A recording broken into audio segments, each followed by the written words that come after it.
안녕하세요, 여러분. 지금부터 부끄러운 제 과거에 대해서 이야기해 볼게요. 혹시 여러분도 부모님의 직업이 남들에게 말 못할 만큼 부끄러운 적이 있으셨나요? 사실 저희 아버지는 고물상을 오랫동안 하셨는데 저는 학창 시절부터 제가 결혼했을 때까지도 아버지의 직업을 절대 사람들에게 이야기하지 않았습니다. 누가 아버지의 직업을 대놓고 무시할 때도 저는 늘 찍소리도 못한 채 얼굴만 붉혔죠. 직업에 귀천이 어디 있냐고 배웠지만 여러분, 솔직히 세상은 그렇지 않잖아요? 다들 의사, 변호사 같은 직업만 좋아하니까요. 그리고 특히 굉장히 속물이었던 제 시어머니는 그 누구보다 저희 아버지와 아버지 손에 큰 저를 늘 무시하기 일쑤였습니다. 여러분, 하지만 인생사 세용지마라는 말이 있죠. 좋은 일도 나쁜 일이 될 수 있고 나쁜 일도 좋은 일이 될 수 있습니다. 정말 신기하게도 저희 아버지는 고물상이라는 직업 때문에 부자가 되었고 어머니는 돈을 벌게 해준 건물주 친구 덕분에 쫄딱 망하게 되었습니다. 참 이렇게 상황이 뒤바뀔 줄 누가 알았겠습니까? 지금부터 어떻게 두 집안의 상황이 완전히 바뀌게 되었는지 제가 겪은 정말 충격적인 일들을 말씀드릴게요. 먼저 저는 어머니가 일찍 돌아가셔서 아버지가 혼자 저를 키우셨습니다. 아침이고 밤이고 고물상 일을 하며 남부럽지 않게 저를 키우기 위해 아버지는 정말 열심히 사셨죠. 아버지는 고물상을 하셨지만 주변의 평판이 정말 좋아서 일도 나름 잘 됐고 시간이 날 때마다 틈틈이 책도 읽으셨습니다. 저는 아버지가 그렇게 고생하시면서도 저를 위해 단 한 번도 힘든 티를 내지 않는 것을 보고 정말 열심히 공부해야겠다고 생각했고 좋은 대학교에 들어가 번듯한 직장을 가지게 되었습니다. 이후 지인의 소개로 소개팅을 했는데 그때 봤던 남편과 성격이 너무 잘 맞아서 결혼까지 가게 되었어요. 사실 남편을 만나면서도 정말 끝까지 말하고 싶지 않은 비밀이 하나 있었습니다. 어느 날 남편이 부모님께 저를 인사시켜주고 싶다길래 이걸 말해야 하나 말아야 되나 계속 고민하고 있었는데 결국 남편에게 정말 들키고 싶지 않은 비밀을 들키게 되었습니다. 뭐야? 고물상 명함에 있는 이름 자기 아버님 이름 아니셔? 혹시 그동안 아버님 직업에 대해 얘기하지 않은 게 고물상을 하셔서 그랬던 거야? 그게... 남편에게 그토록 숨기고 싶었던 아버지의 직업을 들켰을 때 정말 쪽팔렸습니다. 아버지가 하시는 일도 쪽팔렸지만 제가 그걸 쪽팔리게 생각하고 있다는 사실을 들킨 게 더 수치스러웠어요. 더군다나 남편의 집안은 저희 집과 달리 굉장히 잘 살았습니다.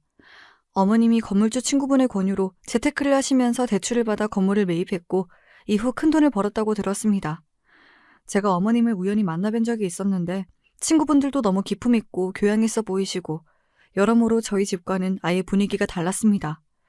결국 저는 어머님을 보고 난 후 아버지께 절대 하면 안 될 말을 하고 말았습니다. 아버지, 요즘 몸도 안 좋으신 것 같은데 제발 일 그만두시면 안 돼요? 저 이제 결혼도 해야 하잖아요. 너 결혼 생각해서라도 내가 더 열심히 일해야 하는데 그게 무슨 말이니? 아빠 몸 걱정은 안 해도 돼. 이 일이 생각보다 얼마나 재밌는지 몰라. 아버지, 그게 아니라 고물상 일을 계속하시면 제가 어떻게 아버지를 제 남편에게 소개할 수 있겠어요, 네? 제 말에 놀랐는지 아버지의 표정이 굳어지셨습니다. 그리고 아버지는 제가 놀랄 정도로 차분하게 말을 하셨습니다. 너 아빠의 직업이 부끄럽구나. 하지만 정말 미안한데 아빠는 고물상이라는 직업이 하나도 부끄럽지 않아. 잘 나가는 대기업 임원처럼 매번 돈을 많이 버는 건 아니지만 이 일은 정말 의미가 있어. 너 아빠가 하는 일이 뭔 줄은 아니? 요즘같이 쓰레기 많이 나오는 시대에 꼭 필요한 재활용 산업이야. 아빠는 고철, 폐지, 플라스틱, 유리, 가전제품 등의 다양한 폐기물을 수집하고 가공해서 다시 사용할 수 있는 자원으로 만들어 재활용 업체에 판매한단다. 사람들이 못 쓴다고 믿었던 쓰레기들에게 다시 생명을 불어넣는 이 직업이 아빠는 정말 행복해. 그러니까 다시는 이런 얘기 꺼내지 마렴. 저는 아버지의 말을 듣고 고물상에 대한 애착이 대단하다는 생각도 들면서 제가 아버지한테 너무 큰 상처를 드린 것은 아닐까 후회되었습니다.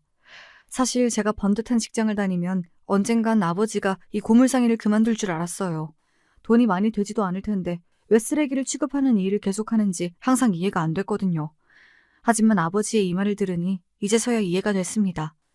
아버지한테 고물상은 단순히 직업이 아니라 자랑스러운 삶 그 자체였어요. 결국 저는 아버지에게 죄송하다는 말과 함께 앞으로 아버지의 직업을 당당하게 말해야겠다고 결심했습니다. 몇 개월 후 남편과 시어머님께 인사를 드리러 가게 되었습니다. 그리고 저는 그날 정말 씻을 수 없는 상처를 받게 되었죠. 그래, 사돈 어르신이 혼자 너를 키우셨다며? 정말 대단하신 분이구나. 근데 사돈 어른은 무슨 일을 해서 널 키우신 거니? 제 아버지는 오랫동안 고물상을 하셨습니다. 폐자원에 다시 생명을 불어넣는 일이라고 늘 뿌듯해 하셨어요. 뭐? 고물상? 그니까 그 더러운 쓰레기 더미 속에서 일을 했다 이거야? 와, 나랑 사돈이 될 사람이 쓰레기 처리를 하는 사람이라고? 말도 안 돼. 어머니, 지가 보고 있는데 지금 무슨 말씀을 하시는 거예요? 장인어른이 얼마나 좋으신 분인데요. 제가 직업에 귀천은 없다고 몇 번이나 말씀드렸잖아요. 그래도 그렇지. 넌 고물상 집안이랑 결혼하고 싶니? 너 제정신이야? 난 이 결혼 절대 못해. 내 친구들한테 쪽팔려서 어떻게 얘기하냐고. 아유, 열받아. 꼴 보기도 싫다.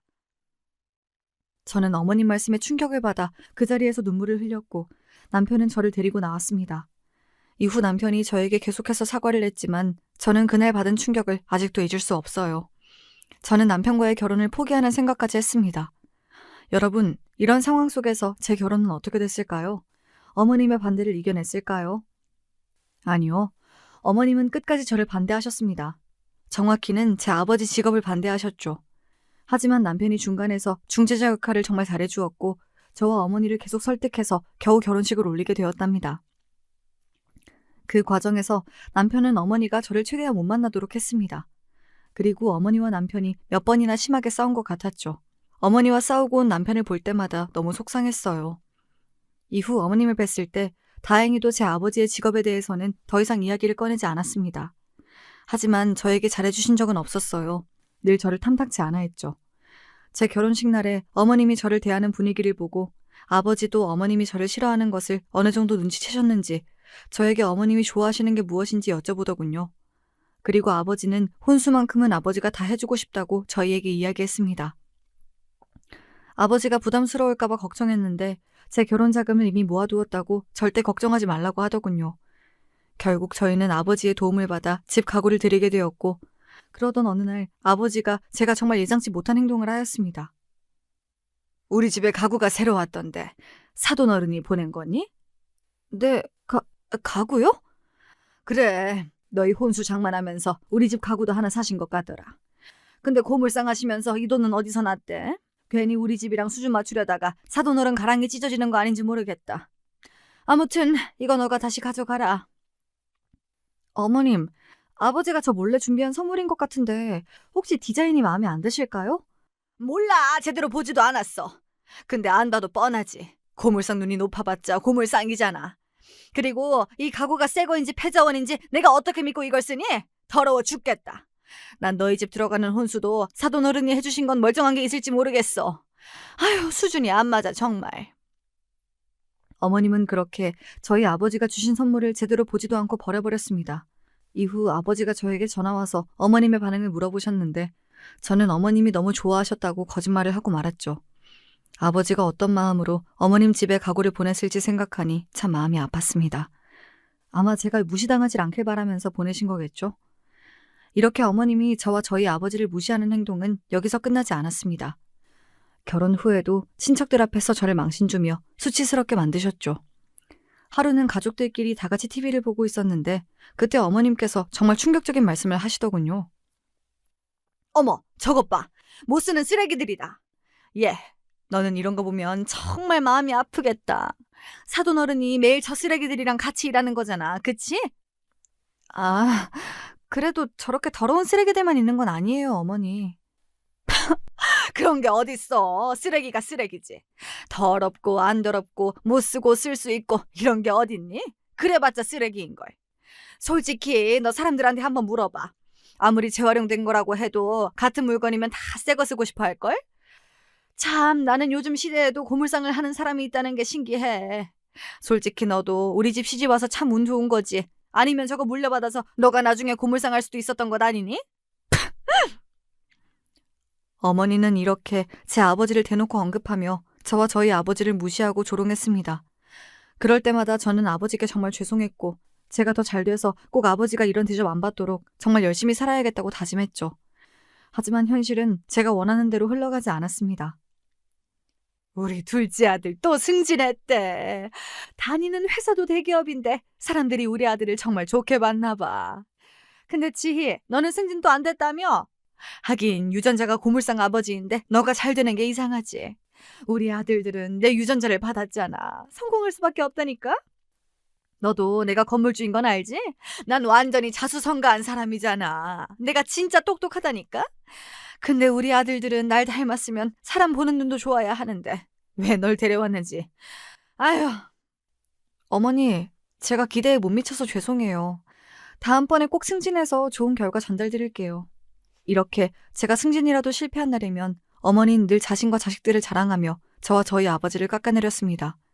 어머님은 이렇게 매번 저희 아버지를 무시하셨는데 아버지는 늘 어머님을 좋게 얘기해 주셨어요. 정말 둘의 태도가 완전히 반대여서 늘 속이 터지고 화가 났습니다. 지희야, 사부인은 건강 괜찮으시지? 이거 내가 기업 사람들한테 받은 피로회복제인데 되게 비싼 거래. 사돈 가져다 드려. 네? 기업 사람들이 아버지를 왜 찾아와요? 아니 그것보다 이건 아버지가 드셔야지 왜 어머님을 드려요? 아버지, 저희 어머님한테 잘해주실 필요 없어요. 그런다고 어머님이 알아주시는 줄 아세요? 어머님이 얼마나 속물이신지 아버지도 보셨으니까 알 거 아니에요. 어허, 지야. 그래도 너희 시어머니인데 그런 식으로 흉보면 안 돼. 속물이 아니라 사돈은 지금 이루어내신 게 많으시니까 현실적으로 늘 사회를 바라보는 거야. 아빠는 또 더 좋은 영양제 많으니까 얼른 사부인 가져다 드려.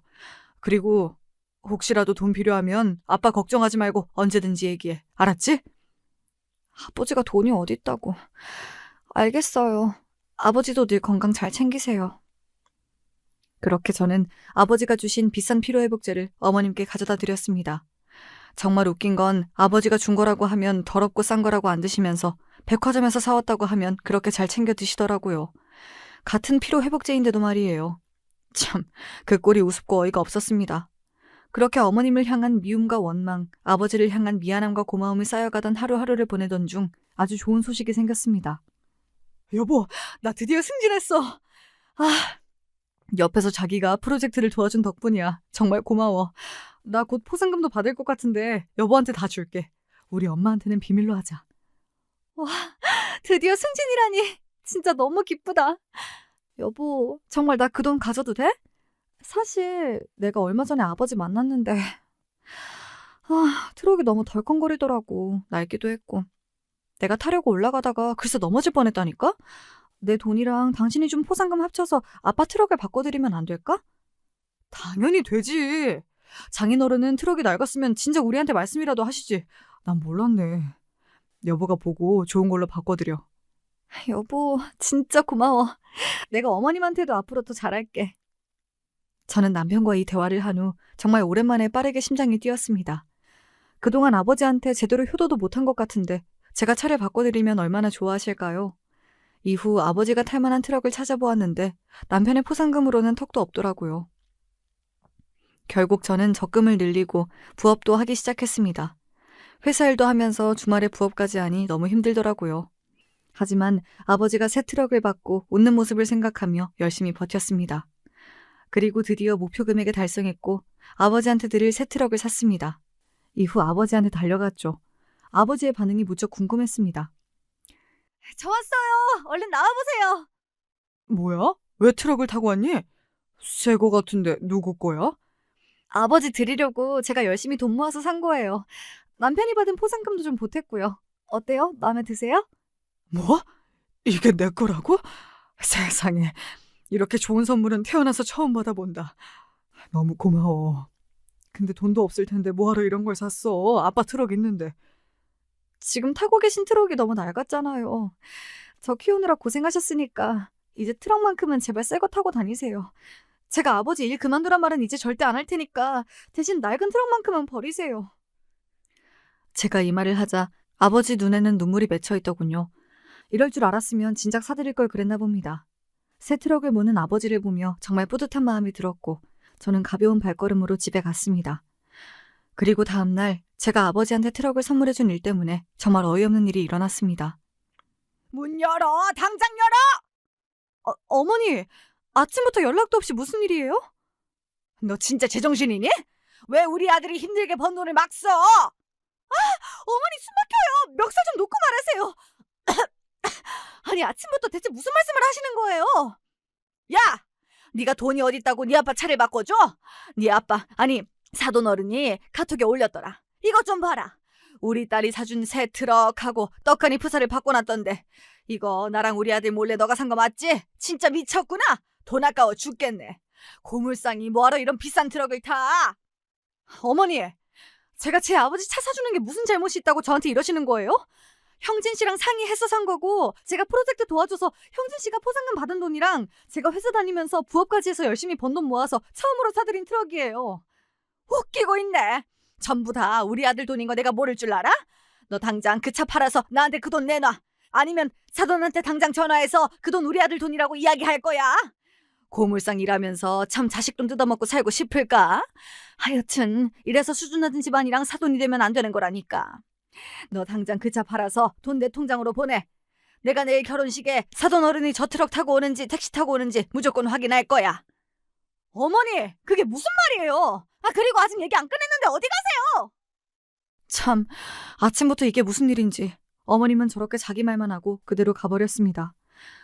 원래도 어머님이 아버지한테 제가 용돈 드리는 것도 싫어했고 속물이시긴 했지만 이렇게까지 막무가내로 돈 얘기를 한 적은 없었는데 평소보다 더 이상했어요. 되게 급하게 돈이 필요한 것처럼 보였습니다. 사실 저와 아버지가 잘못한 건 없지만 어머님이 정말 아버지한테 전화해서 말도 안 되는 소리를 하면 아버지 성격상 죄송하다고 당장 트럭 보내주겠다고 말할 것 같은 거예요. 그래서 차라리 이 일을 제가 말하는 게 낫겠다 싶어 결국 고민 끝에 아버지를 찾아갔습니다. 아버지 집 앞에 도착했는데 정말 발이 안 떨어지더군요. 아버지, 혹시 카톡 프로필 사진 제가 사드린 트럭으로 바꾸셨어요?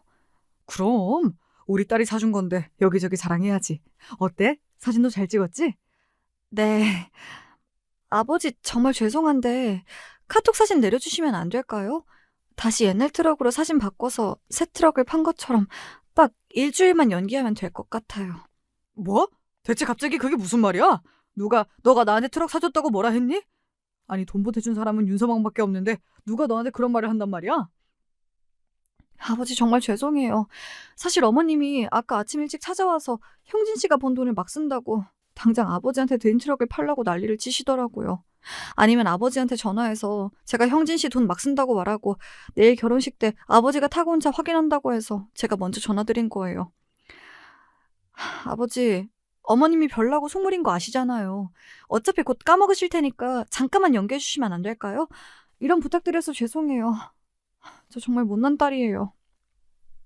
너 잘못이 어딨어. 사부인이 제정신이 아니신 거지. 참나. 내가 그동안 너한테 잘해달라고 그렇게 얘기했는데 이런 식으로 내 딸을 힘들게 해? 더 이상 나도 사부인한테 잘할 이유가 없겠구나. 아빠가 카톡 프사 바꿀게. 그리고 내일 너가 사준 트럭 타고 안 갈 테니까 걱정 마렴. 저는 그렇게 아버지 가슴에 대못을 박는 부탁을 드리고 아주 불편한 마음으로 집에 돌아왔습니다. 하필이면 내일이 둘째 도련님 결혼식이어서 어머님과 아버지가 잠시라도 마주쳐야 해서 더 기분이 좋지 않았어요. 자기 전에 아버지한테 죄송하다는 말씀을 드리려고 카톡을 켰는데 갑자기 정말 생각지도 못한 아버지의 프로필 사진을 발견했습니다. 바로 성공한 사람들만 탄다던 외제차 사진이 있는 것이었습니다. 너무 놀라서 아버지한테 왜 이걸 올렸냐고 물어보고 싶었습니다. 당장 카톡을 할까 했지만 생각해보면 어차피 아버지 차일 리도 없고 어머님이 이 사진을 보셔도 아버지 차가 아니라는 걸 알 테니까 별일 없겠지 하고 넘겼습니다. 그렇게 다음날이 되었고 저는 결혼식장에 도착했습니다. 택시를 타고 오는 아버지를 모시기 위해 밖으로 나갔는데 마침 어머님도 잠시 밖에 계셨습니다. 그리고 그 순간 삐까뻔쩍한 차 한 대가 도착했습니다. 딱 봐도 몇 억 원은 하는 고급 외제차인 것 같았습니다. 그 광경을 본 속물인 어머님이 옆에서 한마디 하시더군요. 누구 차인지 때깔 한번 좋다. 나도 얼른 저런 차 사야 하는데. 그리고 차 문이 열렸는데 그 순간 정말 말도 안 되는 장면이 펼쳐졌습니다. 차 운전석에서 내린 건 다른 사람이 아닌 저희 아버지였습니다. 그리고 자세히 보니까 그 차는 어제 아버지 카톡에서 본 차였어요. 심지어 아버지는 차만 바뀐 게 아니라 사람까지 완전히 달라졌습니다. 평소에 고물상에서 일할 때의 후줄근한 모습은 전혀 없고 수염도 다 깎고 머리도 정리되어 중년 연예인 같은 느낌이 물씬 났습니다. 또 명품 양복을 차려입어 성공적인 사업가의 모습 같았습니다. 저조차 처음 본 아버지의 모습에 너무 놀라서 저는 아버지한테 달려가서 누구 차를 빌려왔냐고 물었습니다. 옆에 계시던 어머님도 아버지의 모습을 보고 놀랐는지 달려오시더군요. 그러자 아버지가 예상치도 못한 말을 했습니다. 누구 차긴 내 차지. 원래 너가 사준 새 트럭을 타고 오려 했는데 정 많은 사부인께서 트럭을 얼른 달라고 하셨잖니. 그래서 내가 가지고 있던 차 중에 제일 깔끔한 거 하나 가져와 봤다. 아버지가 이런 차가 있으셨어요? 진짜로요? 그럼 아빠가 고물상이 몇 년 차인데. 아빠 찾아오는 사람들도 엄청 많다니까. 차로 하는 재테크라는 말 아니? 자테크라고 예전에 차 몇 대 있으면 좋을 것 같아서 사놓은 거야. 세상에, 말도 안 돼. 안녕하세요, 사돈어른. 근데 이 차는 뭐예요? 진짜 사돈 차라고요? 예, 결혼식에 남의 차를 빌려오는 것도 웃기잖아요. 제가 제 딸이 새로 사준 트럭을 타고 오면 사부인이 하도 난리를 칠 것 같아서 그냥 제 차 가져왔습니다. 어떠세요? 아버지의 대답을 들은 어머님은 정말 놀란 것 같았습니다. 충격을 받았는지 아버지의 말에 대답도 없이 휘청이며 겨우 올라가시더라고요. 하지만 어머님만큼 저도 충격이 컸습니다. 아무리 생각해도 저 고급 외제차가 아버지 거라는 게 믿기지 않았고 지금 제 앞에 있는 사람이 아버지라는 사실은 더 믿을 수가 없었어요. 그렇게 저는 놀란 입을 다물지 못한 채 아버지와 함께 결혼식장으로 올라왔고 손님을 맞이하고 있는 둘째 도련님과 남편과 눈이 마주쳤습니다. 남편과 도련님도 아버지를 보자마자 입을 다물지 못하고 저희에게로 다가왔습니다. 둘은 아버지를 보고 회춘했다고 말하더군요. 아버지는 그저 웃으며 고맙다고 했습니다. 그리고 아까부터 어이없는 표정을 하고 있던 시어머니가 그 순간 저한테 다가와서 정말 끔찍한 말을 해댔습니다. 얘, 너 미쳤니? 내가 트럭 바꿔서 내 통장에 돈 넣으라 했더니 그 돈으로 더 비싼 외제차를 사? 네 아버지 불쌍하면 네 돈으로 해결하던가 왜 우리 아들 돈에 손을 대? 그 돈은 내 돈이라고 했잖아. 당장 네 아버지 외제차 팔아서 그 돈도 나한테 넣어. 아니면 내가 사람들 있는 앞에서 네 아버지 직업 다 밝혀버릴 테니까. 어머니, 제발 이러지 마세요. 저도 아버지가 어떻게 외제차를 타고 있는지 몰라요. 하지만 확실한 건 저랑 형진 씨가 사드린 게 아니라고요. 사돈, 지금 제 딸한테 뭐 하시는 거예요? 지금까지 제 딸한테 제 직업 밝힌다고 협박하셨나 본데 제 직업이 뭐가 어때서요? 제가 이래봬도 사돈보다 돈이 많을걸요? 그 차 제 돈으로 산 거니까 당장 제 딸한테 사과하세요. 참나, 자존심이 센 성격이신가 보네요. 사돈 어르신이 이왕 저희 대화 들은 김에 제가 하고 싶은 얘기 좀 할게요. 그동안 참다 말하는 건데 이건 정말 상도덕이 아니지 않나요? 지금 타고 온 차도 제 아들 돈으로 산 거잖아요. 참나 어이가 없어서 말이 안 나오네. 무슨 돈이 있다고 트럭 판 돈으로 더 비싼 걸 사요? 고물상 하다 보니까 쓰레기 더미에 양심도 팔아버렸나 본데 사위 돈으로 고급차를 사고 명품 양복을 사니까 뭐라도 된 것 같아요? 사람이 수준에 맞게 사셔야죠. 당장 저 차 팔고 저한테 그 돈 넘기세요. 그리고 쪽팔린 줄 아시고요. 참 웃기네요. 쪽팔린 줄 알아야 하는 건 둘째 아들 결혼식장에서 시끄럽게 사람들한테 민폐 끼치고 있는 사부인 같은데요. 그리고 이 차는 제 딸과 사위가 사준 게 아니라 온전히 제 돈으로 사둔 겁니다. 뭘 안다고 함부로 말하세요? 다시 한번 말하지만 사돈이 오해한 거니까 당장 제 딸한테 사과하세요. 지금 좋게 말하니까 제가 우스워요? 누굴 바보로 아나? 거지꼴로 다니던 사람이 이렇게 밖에서 왔는데 그걸 누가 믿어? 고물상하면서 쓰레기 팔아봤자 얼마나 번다고 저 고급 외제차를 사냐고? 이래서 사람 직업이 중요한 거야. 쓰레기나 팔더니 아주 거지 근성이 제대로네. 사돈이라고 봐줬더니 이 사람이 진짜. 이렇게 어머님과 아버지의 목소리가 커졌고 어머님은 계속해서 사람들의 아랑곳하지 않고 아버지를 망신 주기 시작했습니다. 그리고 그 순간 갑자기 정말 예상치 못한 사람이 등장했습니다. 바로 누구나 알 수밖에 없는 대기업 사장이었습니다. 사장님, 이렇게 제 결혼식까지 와주시다니. 안녕하세요. 제가 옆에서 듣고 보니 너무 화가 나서 이 대화에 끼어들게 되었습니다. 참 듣기가 그렇네요. 이분은 저랑 동업하고 있는 친환경 재활용센터를 운영하는 회사 대표입니다. 그냥 고물상만 하시는 분이 아니라 지역사회의 패자원 순환에 아주 큰 역할을 하시는 분이지요. 오늘 대표님이 사돈 총각이 결혼하는데 마침 저희 회사의 직원이라고 해서 같이 오게 되었는데 이런 어이없는 상황을 목격하게 될 줄 몰랐네요. 참 실망스럽습니다. 사장님, 그게 아니라 저희 어머니가 오해가 있었던 것 같아요. 사돈 어르신이 회사 대표인 줄 모르고. 한 사람이 회사 대표든 고물상을 하든 사실 그게 중요한가요? 고물상을 하는 사람이라면 이렇게 막대해도 되는 건가요? 저희 회사에서 근무한다고 하셨는데 이런 생각을 가지고 있으셨다면 정말 실망입니다. 아니요, 사장님. 저는 단 한 번도 사돈 어른을 그렇게 생각한 적이 없습니다. 다만 저희 어머니가 너무 속물이어서 저도 답답해 죽겠습니다. 이런 꼴 보여서 죄송해요.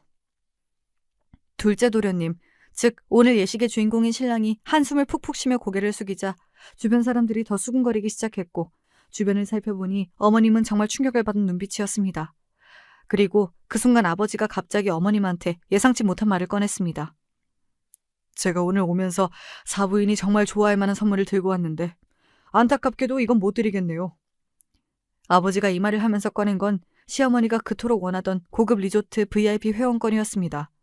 사실 이 회원권은 어머니가 카톡 프로필을 해놓을 정도로 오래전부터 원하던 것이었어요.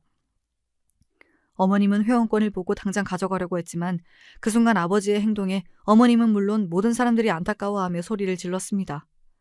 뭐야, 지금 저 비싼 회원권을 찢은 거야? 와, 진짜 돈이 얼마나 많으면 저럴 수 있지? 아까워 죽겠네. 안 돼. 세상에 저럴 거면 날 주지. 아이고 아까워라. 아버지가 어머님 앞에서 그 회원권을 당당하게 찢어버린 것입니다.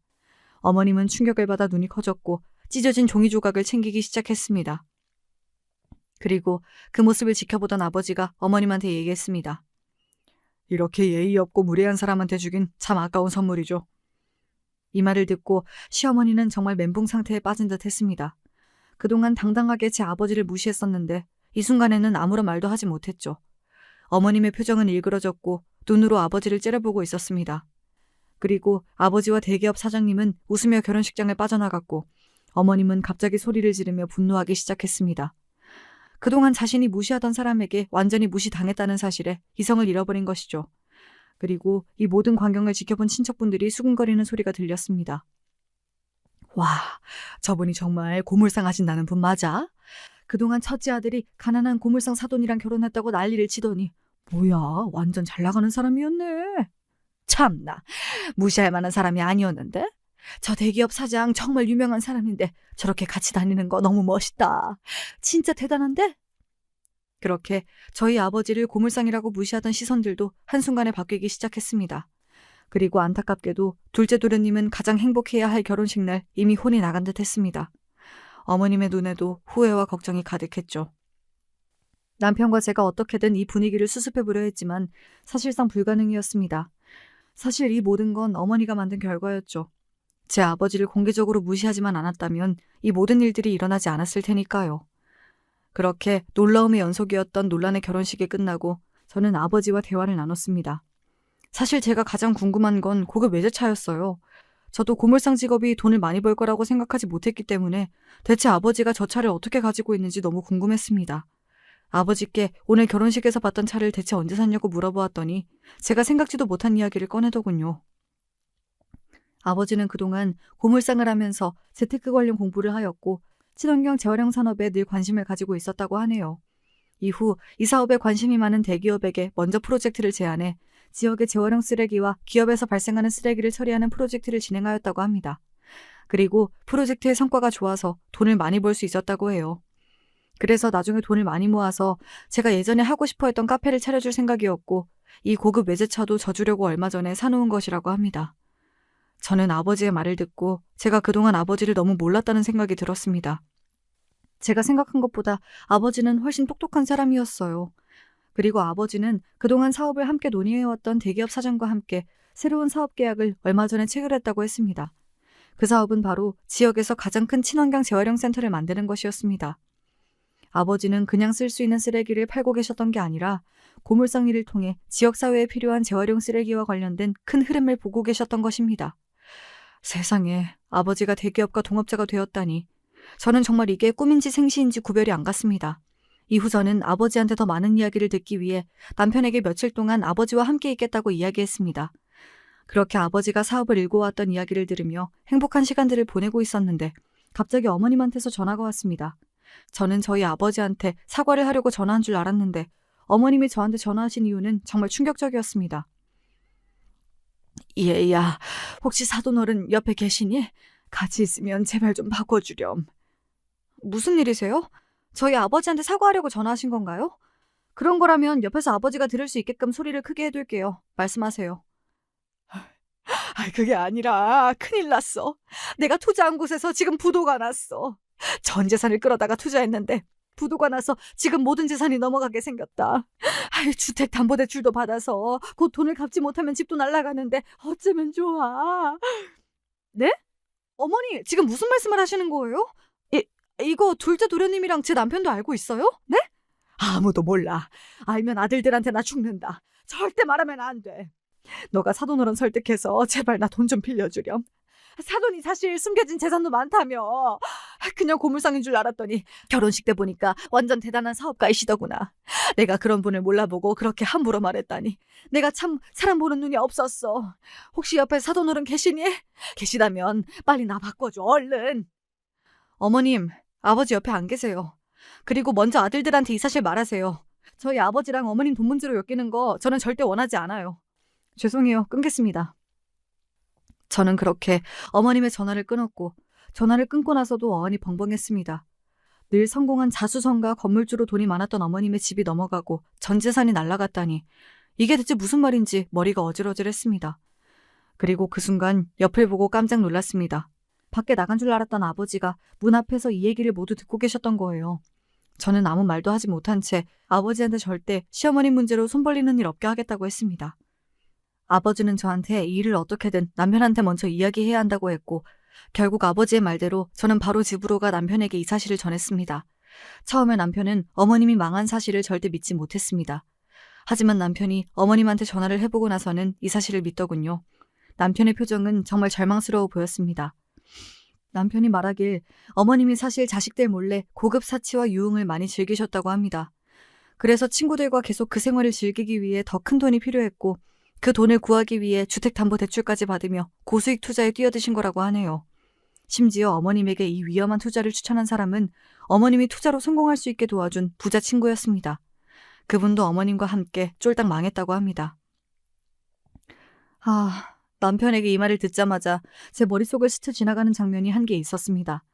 얼마 전에 제가 아버지 트럭을 새 걸로 바꿔드렸을 때 어머님이 당장 트럭을 팔고 돈을 보내라고 했었잖아요. 생각해보니 그 돈이 필요했던 이유가 이 투자로 인한 빚 때문이었던 것 같네요. 어쩐지 그때 뭔가 이상하다 했어요. 아휴, 어머님은 결국 그 빚 문제로 인해 시댁의 모든 재산을 날렸고 아들들한테도 버림받을 위기에 놓이게 되었습니다. 남편은 저에게 이 상황이 너무 힘들고 어머님이 너무 밉다고 했어요. 그리고 제 아버지가 부럽다고 하더군요. 사실 어머님의 빚 문제가 드러나기 전에도 둘째 도련님 결혼식이 끝나고 집에 돌아와서 둘째 도련님과 어머님이 한바탕 싸웠다고 합니다. 엄마 진짜 미쳤어? 내 결혼식장에서 누가 그렇게 큰 소리를 내? 그리고 하필 그 대상이 내가 다니는 회사 사장님이랑 동업하는 사돈 어른이냐고. 나 이제 회사에서 잘리면 어떡해?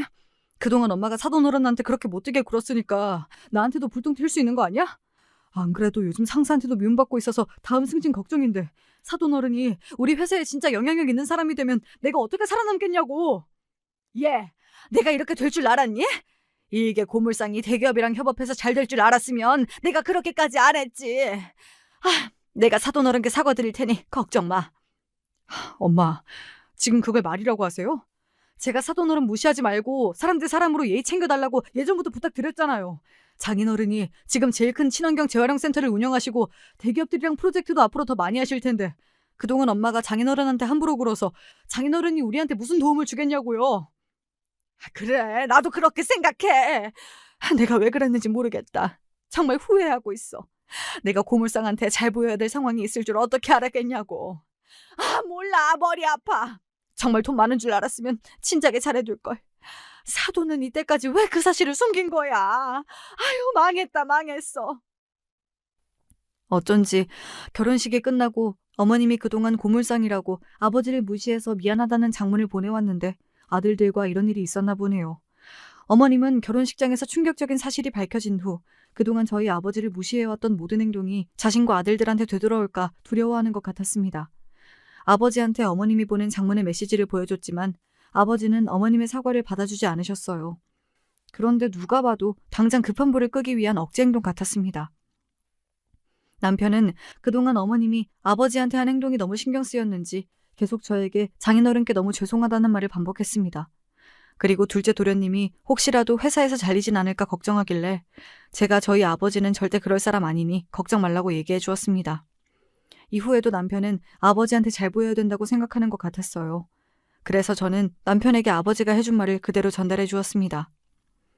여보, 아버지가 당신한테도 이 말 전해달라 했어. 아버지가 재산이 많든 적든 대기업과 협업을 하는 회사 대표든 고물상이든 예전이랑 아무것도 달라지지 말고 그냥 똑같이 대해달래. 그리고 언제든지 정신적으로든 물질적으로든 도움이 필요하면 얘기해달라고 했어. 제 말을 들은 남편은 안도의 한숨을 내쉬었습니다. 그렇게 남편과 대화를 나누고 있는데 어머님이 갑자기 전화가 오더군요. 제발 불길한 예감이 틀리길 바랬습니다. 아들아, 큰일 났어. 우리 집 넘어가게 생겼다. 지금 빨간 딱지 붙고 사람들 찾아왔어. 너무 무섭구나. 이제 어쩌면 좋아. 너 돈 좀 없니? 제발 돈 좀 구해다오. 결국 저와 남편이 우려했던 일이 일어나고 말았습니다. 어머님의 집이 넘어간 것입니다. 남편은 충격에 휩싸인 듯 울부짖었고 저는 어떻게 할지 몰라 아버지한테 이 모든 사실을 말씀드렸습니다. 그리고 다음 날 제가 깜짝 놀랄 만한 일이 일어났습니다. 갑자기 남편이 저한테 고맙다고 장문의 메시지를 보낸 것이었습니다. 아버지가 저 몰래 남편에게 어머님을 도와드리라고 돈을 보내준 것이었어요. 그리고 더 놀라운 사실은 남편이 너무 죄송해서 이 돈을 못 받겠다고 하자 아버지가 월급을 미리 보낸 것이라고 생각하라고 말했다더군요. 남편이 무슨 말인지 여쭈어봤더니 아버지가 친환경 재활용 센터가 전국으로 확장되어서 지역별 대표가 필요하기 때문에 남편한테 일을 같이 하자고 제안했다네요. 지금 일이 너무 잘 되고 있는데 일손이 부족하다고 사업을 도와달라고 말씀하셨답니다. 이후 저와 남편은 아버지가 운영하는 친환경 재활용 사업 일을 같이 하게 되었습니다. 저희가 다니던 회사는 어떻게 하냐고 물어보실 수도 있는데 저희가 다니던 회사보다 복지, 월급이 훨씬 좋았기 때문에 고민 없이 회사를 그만둘 수 있었습니다. 그리고 아버지는 남편의 월급을 정말 두둑하게 잘 챙겨주었어요. 남편은 아버지가 월급을 많이 주시는 게 일부러 어머님 빚 때문에 남편이 힘들어하는 것을 알고 배려한 것이 아닐까 생각했답니다. 첫 월급을 받고 남편은 감격의 눈물을 흘렸고 어머님이 워낙 많은 재산을 투자해 그 모든 빚을 다 갚을 순 없었지만 그래도 급한 불은 끌 수 있었다고 합니다. 일을 하면서 느낀 건데 정말 아버지가 하는 사업 전망이 너무 좋더라고요. 저는 이 일을 아버지와 같이 할 수 있다는 사실이 너무 다행이었습니다. 그리고 아버지는 저희에게 또 다른 제안을 하셨습니다. 이 제안을 듣고 저는 정말 아버지가 대단하다는 생각이 들었어요. 저라면 도저히 이 생각까지는 못할 것 같았거든요. 그 제안이 무엇인지 여러분도 들으면 깜짝 놀라실 거예요. 너희가 괜찮으면 사부인도 일을 하는 건 어떨까? 아무래도 지금 빚을 갚으려면 돈을 벌어야 할 테고 그래도 우리 일이 지금 하고 계시는 식당 일보단 나을 것 같거든. 일의 강도나 월급 측면에서도 훨씬 괜찮은 것 같고 너희 생각은 어떠니? 장인어른, 정말 그래도 괜찮을까요? 안 그래도 어머니가 몸도 안 좋으신데 빚 때문에 식당에서 고생하시는 거 보고 늘 마음이 안 좋았거든요.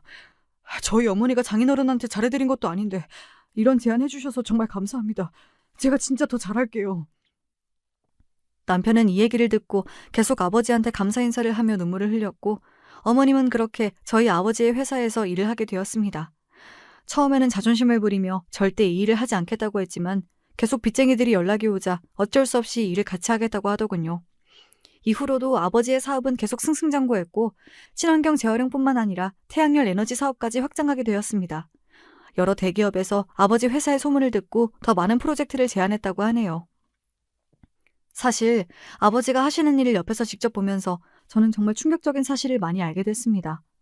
우선 아버지는 어머님보다 자산이 훨씬 많으셨어요. 아버지가 고물상을 하면서 늘 재테크 관련 책을 읽고 자산 관리를 열심히 한 덕분이었죠. 아버지는 꾸준히 투자를 통해 자산을 증식해왔고 이미 부동산과 주식에서 엄청난 성공을 해서 많은 자산을 모아두고 계셨습니다. 전 몰랐지만요. 생각해보니 아버지가 그래서 저한테 계속 돈이 필요하면 말하라고 하고 결혼 비용과 혼수 그리고 어머님 선물을 계속해서 보낼 수 있었던 것 같아요. 저는 그것도 모르고 어머님한테 늘 찍소리도 못했었네요. 바보같이. 제가 아버지 옆에 지켜보면서 느낀 건데 아버지는 자산이 얼마가 됐든 평생 고물상 일을 하셨을 것 같아요. 이 일을 하시는 게 정말 즐거워 보였거든요. 저는 일을 하면서 이렇게 즐거워한 적이 없는데 아버지를 보면서 저도 이렇게 심장 뛸 수 있는 직업을 나중에라도 갖고 싶다라는 생각도 들었습니다. 아버지가 일을 정말 사랑하셔서 그런지 이후로도 아버지의 사업은 계속 잘 되었고 지역 친환경 산업 표창장까지 받게 되었습니다. 뿐만 아니라 고물상으로 시작하여 친환경 재활용 산업을 대기업에 제안한 지역 경제계에서 성공한 인물로 신문 기사가 나자 아버지는 큰 주목을 받게 되었습니다. 기사를 본 친구들과 친척들이 연락이 오더군요. 그리고 아직 가족이지만 저한테는 늘 불청객인 한 사람한테도 계속 연락이 왔습니다. 얘야, 기사 봤다. 축하한다. 사돈 어른이랑 너는 언젠가 잘 될 줄 알았어. 근데 사업이 그렇게 잘 되면 돈도 많을 텐데 나 돈 좀 빌려주면 안 되니? 이번 투자로 나 정말 일어서야 하거든. 내가 이렇게 쫄딱 망할 사람이 아니란 말이야. 어머님, 늘 전화해서 계속 같은 소리만 하시잖아요. 저는 돈 없고 저희 아버지도 어머님한테 빌려드릴 돈 없어요. 아니, 그리고 그렇게 저희 아버지 무시하시더니 이제 와서 돈을 빌려달라고요? 진짜 양심이 없으세요? 한 번 더 저한테 연락하시면 전 진짜 형진 씨한테 다 말할 거예요. 투자로 성공하고 투자로 인생이 몰락해놓고 또 투자로 일어설 생각을 하는 어머님을 보면 참 재테크도 조심해야 되겠구나, 투자도 중독이구나 라는 생각이 들었습니다. 그리고 남편이 절대 저에게 어머님의 사정을 들어주고 돈을 빌려주지 말라고 신신당부했기 때문에 저는 단호하게 어머님의 전화를 끊어버렸습니다. 참, 어머님이 언제 건물주였던 시절에서 빠져나와 현실을 자각할 수 있을지 모르겠네요. 사실 어머님의 몰락이 마냥 속 시원하지만은 않습니다. 그냥 어머님도 잘 되고 저랑 아버지도 더욱 잘 돼서 안정적으로 각자 길 걸으면서 잘 살았으면 좋겠네요. 이렇게 안 좋은 끝을 맞이하게 된 시어머니와 달리 저희 아버지는 이제 명예도 돈도 모두 갖춘 사람이 되었습니다. 예전엔 아버지의 직업이 부끄러웠지만 지금은 아버지의 직업을 사람들에게 자신 있게 말하지 못했던 제 과거가 제일 부끄럽습니다. 여러분, 저는 이제 직업에 귀천이 없다는 말을 믿습니다. 어떤 직업이든 내가 어떻게 하느냐에 따라 사람들의 시선과 버는 돈도 달라질 수 있거든요. 하지만 성공했다가 몰락한 시어머님을 보며 직업엔 귀천이 없어도 사람에는 귀천이 있다고 생각하게 됐죠. 참, 사람이 성공하는 것도 한순간인데 망하는 것도 한순간이더라고요. 아버지와 남편과 함께 이 사업을 더 잘 키워서 제가 정말 성공하게 되더라도 저는 평생 겸손하게 살려고 합니다. 길었던 제 이야기 마치겠습니다. 여러분의 인생에 제 사연이 도움이 됐길 바랍니다. 지금까지 제 이야기 들어주셔서 감사합니다.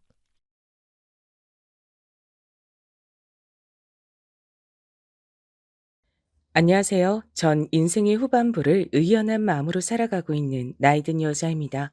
모두가 힘들고 어려웠던 그 시절이었습니다만 저는 꽤 형편이 괜찮은 집에서 태어난 자식이었습니다.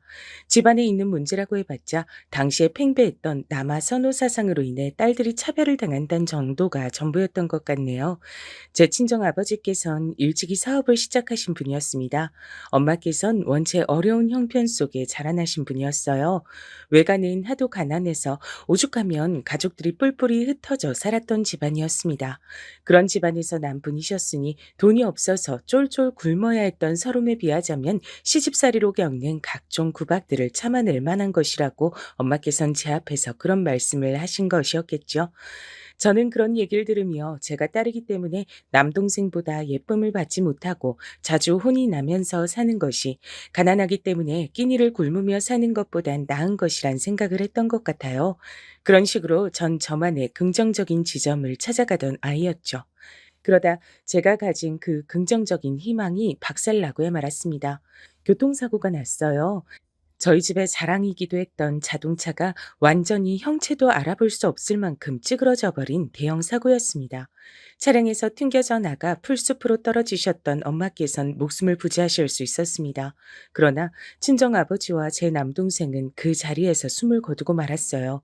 전 그날 친척집에 가서 그곳을 청소하는 일을 하고 있었습니다.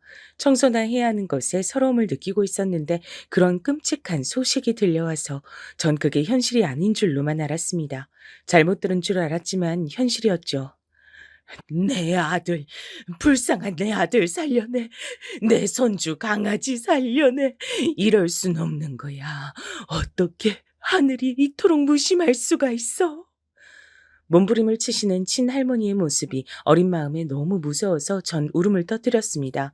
친척 어른들께서 저를 친정엄마께서 계시는 병원으로 데려가 주셨죠.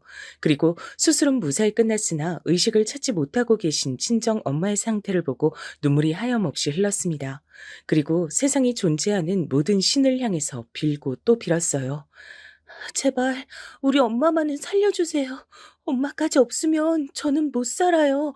어린 제가 혼자 어떻게 살아가라는 거예요. 그러니까 우리 엄만 꼭 좀 살려주세요. 제가 진심 어린 눈물로 빌어서 그랬던 걸까요? 엄마께선 기적적으로 의식을 회복하셨습니다. 그리고 며칠 뒤 친할머니께선 원체 지병이 있으셨던 탓에 커다란 충격을 받으신 것까지 겹쳐져 갑자기 돌아가시고 말았어요. 친할아버지께서 돌아가신 뒤로 집안의 가장 어른이셨기 때문에 모두가 방황하며 어쩔 줄을 몰라 했습니다. 그 후로 저는 친할머니를 위해선 신께 살려달라고 기도하지 않았던 스스로를 한동안 꽤 오래도록 자책하며 살았죠.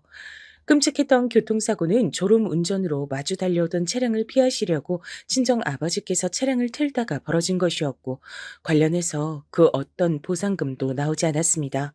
오로지 돈 나갈 일들만 있었죠. 아버지의 사업장은 허무하게 정리가 됐어요. 뿔뿔이 흩어져서 사는 외가에 비하자면 친가는 그래도 화목하고 가족끼리의 정이라는 것이 있다고 생각을 하며 살았었는데, 이제 친가도 엇비슷하게 변해버렸습니다. 큰 사고를 겪은 후 집안의 어른마저 잃어버린 집안은 중심을 잃고 흩어지게 됐죠. 하루아침에 아버지와 남동생을 잃고 사고의 후유증으로 건강이 안 좋아지신 엄마와 남겨진 전 앞으로 어떻게 살아야 할지 몰랐습니다. 막막하기만 했어요. 좁은 집으로 이사를 한 탓에 가슴이 갑갑한 것도 더 심했습니다. 본능적으로 아버지께서 돌아가신 이후 짐승만도 못한 종자들이 달라붙어 집안에 돈을 털어갔다는 것을 알 수 있었어요. 세상에 대한 원망이 가득했었죠. 친정엄마께선 아무리 어렵고 기구하고 각박한 환경에서 살아도 내 삶의 주인공이 나란 사실을 잃으며 살아선 안 된다고 여기신 분이었죠. 엄마가 지니신 그 멋진 삶의 가치를 일찍 깨우치기엔 전 어리석은 아이였습니다. 성치 않으신 몸으로 자식을 키우시는 게 얼마나 힘든 것인지 고려하지 못하는 아이였어요. 그러니까 제멋대로인 사춘기를 보냈었겠죠. 친정엄마께 감사할 줄 모르고 제가 아직 누릴 수 있는 것들에 감사할 줄도 모르고 전 그렇게 짧은 생각을 가진 채로만 살았습니다. 제가 본래 태어났을 때부터 누리고 있던 생활 수준을 앗아간 이 세상을 원망하는 마음이 매 순간 있었던 것 같아요. 차라리 처음부터 모르게 하든가 줬다 빼앗는 건 무슨 경우냐고 하면서 하늘을 향해 원망의 말을 쏟아내기도 했었죠. 사실 생각을 해보면 제가 운이 좋게 괜찮은 형편의 집안에 태어났던 것일 뿐 제가 뭘 잘해서 그런 환경을 누려본 것은 아니었습니다. 그러니 제가 품고 있었던 원망이 얼마나 가짜는 것이었나 싶네요. 이런 저와는 달리 엄마께선 현명하시고 적응력이 좋으시고 사려 깊으신 분이었으므로 저희 모녀가 건사하고 살 수 있었습니다. 제가 친구들과 어울리는 것에만 집중하고 빠져 지내다가 몇 번 이상한 남자한테 코가 꿰일 뻔하기도 했었는데, 그럴 때마다 그런 절 재빠르게 눈치채 주시고 말리기도 해주셨죠. 순이야, 네가 가진 불만이 뭔지 어떻게 살고 싶은 건지 난 다 알아. 내가 널 낳고 키운 엄마니까. 그러니까 내 말을 들으렴. 넌 지금 그 남자하고 절대 어울려선 안 돼. 그건 네 인생 말아먹는 지름길이 될 거야. 저는 반항심에 그런 소리를 듣기가 싫었으나 정말로 제가 인생을 말아먹게 될까 봐 그것만은 겁이 났고 사양이었기 때문에 엄마께서 단호하게 헤어지라고 평을 하시는 남자들과는 결국에 제가 다 정리를 했었습니다. 그 남자들은 죄다 일을 하면서 만난 사이였어요. 전 여상이 진학을 했다가 끝내 졸업은 못했었거든요. 그래서 중졸로 남았습니다. 당시에 엄마의 건강이 무척 악화됐었기 때문에 제가 학업을 더 이을 상황이 아니었죠. 저도 고등학교 졸업장에 커다란 미련이 없었기에 별로 안타깝진 않았어요. 묵묵히 친정 엄마를 돌보며 일을 다녔습니다. 그런 와중에 잘못된 남자들과 연을 이어갈 뻔했으나 엄마 덕분에 그러지 않을 수 있었던 거예요. 꾸준히 일을 하지 않으면 안 될 환경이었기 때문에 어쩔 수 없이 계속해서 일을 해나갔습니다. 세상의 모든 어른들이 일을 하고 싶어 하는 게 아니라 할 수밖에 없기 때문에 일을 하는 것임을 그 시기에 제대로 깨달았었죠. 동시에 친정엄마께서 편찮으신 몸으로 절 책임지시려고 그간 얼마나 힘들게 일을 해오셨던 것인지 그 점도 깨닫게 됐습니다. 뒤늦게 죄송한 마음이 밀려왔어요. 이제 좀 정신을 차리고 효도를 해보려고 했는데 너무 늦은 뒤였습니다. 건강을 회복하시나 싶었던 엄마께서 어느 날 쓰러지셨습니다. 병원에서 간신히 의식을 찾으셨던 엄마께선 절 보자마자 미안하다고 말씀해 주셨어요. 순이야, 내가 미안하다. 아파서 미안해. 우리 딸한테 잘해주지 못해서 내가 너무나도 미안해. 저를 향해 빙그레 미소를 지어주시는 엄마의 표정을 보고 세상이 떠나가라 울기 시작했습니다. 이별이 다가왔음을 본능적으로 알았기 때문입니다. 친정 아버지와 남동생을 떠나보냈을 땐 저도 너무 어렸기 때문에 상황에 대한 원망만이 더 강했을 뿐이었으나 친정 엄마의 때에는 차원이 달랐어요. 심장이 난도질 당하는 것만 같은 지독한 슬픔이 절 덮쳤습니다. 쓰러지셨던 뒤로 꼬박 일주일 버티시다 엄마께선 동이 터오던 새벽녘에 조용히 영면에 드셨습니다. 돌아가시기 몇 시간 전에 저에게 남기셨던 마지막 말씀이 있었어요. 순이야, 우리 귀한 딸, 미리 생일 축하한다. 내가 그때까지 못 버틸 것만 같아. 하늘에서 널 꼭 지켜보고 있을 테니까 보란 듯이 잘 살아야 돼. 알았지? 이 부족한 엄마가 너에게 남기는 마지막 부탁이란다. 저는 엉엉 울면서 고개를 끄덕였었죠. 엄마와의 영원한 이별이 무섭다고 차마 그 말만은 뱉지 못하고 삼켰습니다. 이제 먼 길을 떠나시는 엄마보다 제가 더 무섭진 않을 것 같더라고요. 엄마께서 돌아가신 뒤론 경계심 어린 태도를 가지고 살았습니다. 위축되어 있기도 했었죠. 사람들이 절 향해 불길한 년, 자기 가족들을 다 잡아먹은 년이라고 욕을 하며 손가락질을 해대는 그런 망상에 시달리기도 했습니다. 일을 쉬면 불안했고 엄마를 후회 속에서 떠나보낸 주제에 감히 쉬면 안 될 것 같아 꾸준히 일을 계속 다녔는데요. 그런 저를 성실하다고 평을 해주며 지켜본 사람들이 있었더라고요. 그 사람들이 저에게 인생 선배랍시고 결혼을 권했습니다. 결혼을 하면 제 편도 만들 수 있고 제 가정을 꾸리면서 안정적인 마음을 가지며 살아갈 수 있다고 다들 그렇게 말을 해줬어요. 전 솔깃했지만 엄마께서 제가 이상한 놈한테 코가 잘못 끼일까 봐 걱정하셨던 것을 떠올렸습니다. 이상한 놈한테 잘못 걸려 인생을 망칠 바엔 영영 혼자인 게 나을 것이었죠. 그래서 제가 낸 묘안이 있었습니다. 아시겠지만 전 가족이 없어요. 부모님하고 동생이 다 떠났는데 저만 이렇게 살아있거든요. 이런저라도 결혼하기 괜찮다는 남자여야 하고요.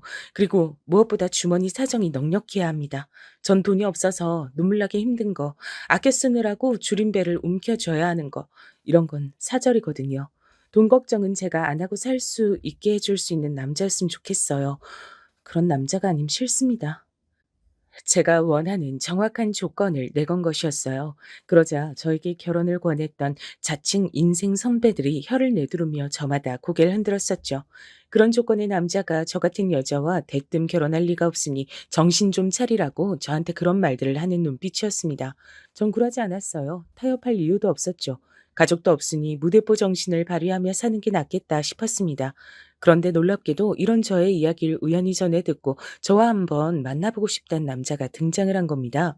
그쪽에서 저와 만나보고 싶다는 얘기를 전해 들었을 때 제가 단호하게 반응을 보였었죠. 그거 혹시 미친놈 아니에요? 제가 정신병자는 사양이란 조건을 깜빡하고 안 넣은 것 같은데 어떡하죠? 정상인이 아닐 것 같았어요. 하지만 한번 만나나 보자 싶어 마련된 자리에 나갔고 잘생기진 않았어도 수더분한 인상의 남자를 보고 내심 놀랬습니다. 너무 평범했고 정신병자와는 거리가 먼 인물이었기 때문입니다. 절 호기심에 만나보고 싶었던 그 남자와 놀랍게도 전 단 6개월 만에 결혼을 하게 됐답니다. 그 배경엔 민망한 이유가 있었어요. 교제를 하기로 한 지 3개월이 지나가던 무렵 남편이 집안에 저와 만나는 걸 들켰던 거예요. 당시 시어머니께선 남편에게 어떤 여자를 붙여주시기라고 만반의 준비를 다 해놓으신 상태였는데 갑자기 남편이 당황하는 반응을 보이면서 여자에 관심이 없다는 등 이런 변명을 해대니까 수상하게 여기셨던 거예요. 그래서 남편이 절 만나고 있다는 걸 금세 알게 되셨죠. 시어머니께선 당신의 귀한 아들이 고작 저 같은 것과 만나고 있다는 것에 기함을 하셨고 결단코 용납할 수 없다고 하셨습니다. 결혼 안 하고 만나보기만 하겠다는 것도 난 싫어. 무조건 싫고 반대니까 당장 헤어져라. 하지만 격렬한 반대에 부딪히자 남편은 오히려 저를 더욱 원하게 됐던 것이죠.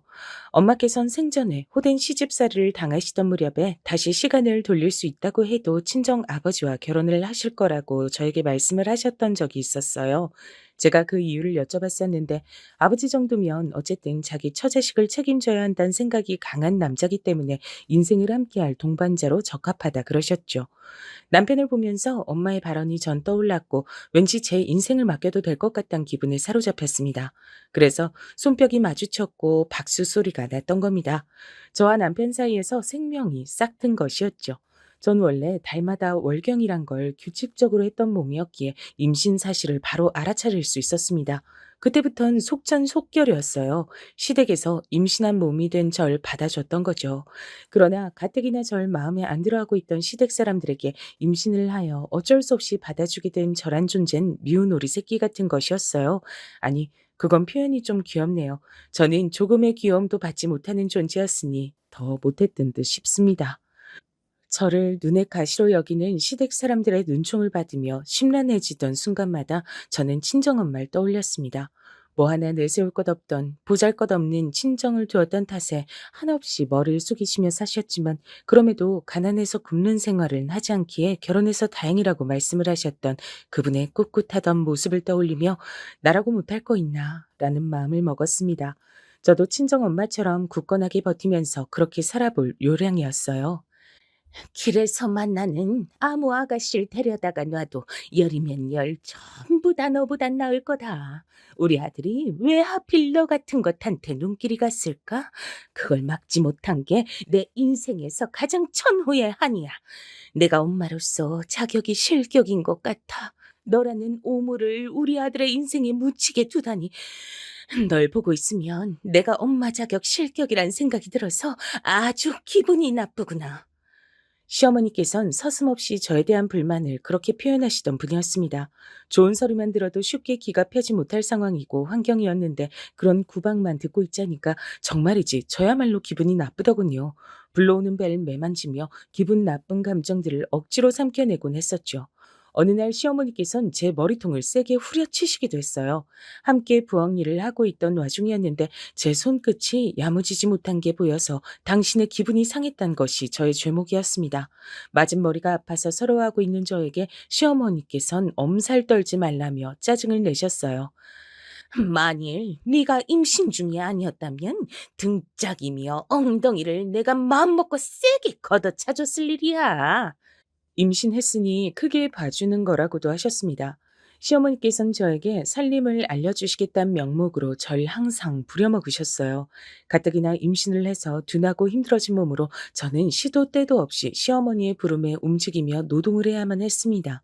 만약 제가 당신의 부름에 굼뜨게 행동이라도 하면 시어머니께서는 격렬한 분노를 표하시며 집안의 물건을 막 집어던지기도 하셨죠. 온 집안 식구들 불행하게 다 죽어버렸지. 중학교만 간신히 나왔지. 당연히 수준의 재산이랄 것도 없지. 이런 너 같은 며느리를 내가 왜 들였을까? 너 같은 것에게 우리 집안의 핏줄을 봐야 한다니 기가 막히고 통탄할 일이야.